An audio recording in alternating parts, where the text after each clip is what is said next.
how do you kind of simultaneously strive forward to become better in what you're doing, or strive for the gospel whilst accepting your limitations at the same time? Like, how do you hold them in balance? Yeah, well, I mean, I find Jesus so compelling because he had an extraordinary impact on the world for the gospel, Mm, but Jesus left all sorts of things undone.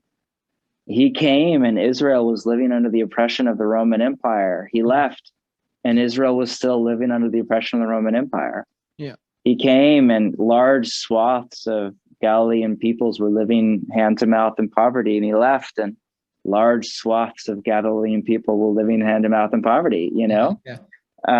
he left behind a small band of people that were loyal to him in his way that grew, of course, over time. But there's just this remarkable capacity for Jesus to both serve and give himself away and suffering love, but then also to retreat and to pray and to rest. And when his time was come to do it, he at the end of his life, he said, "I finished the work that the Father has given me to do." Mm, And I think a lot of us get confused between what's the work that the Father has given me to do and what's all of the work that was added on to me by the expectations of my culture or the inner voice in my head or my own ambition or ego or fear or grasping or materialism or careerism.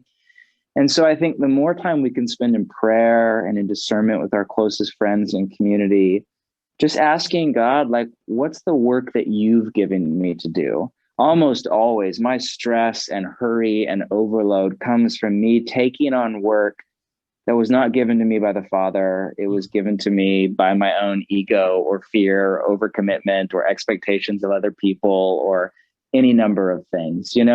That's So good. I really I do not think we are not God. We are not omnipotent. We are not omnipresent. We can't do all things. Yeah. All we can do is make our small, ordinary, mundane, human, finite contribution to the grand unfolding of God's kingdom. Mm, And when we're done, to just fade away and trust that we're a part of a story and a kingdom and a church that is so much bigger than any of us. yeah. And That's good. anything else than that is just ambition and ego and Mm. empire building masquerading as serving God, you know?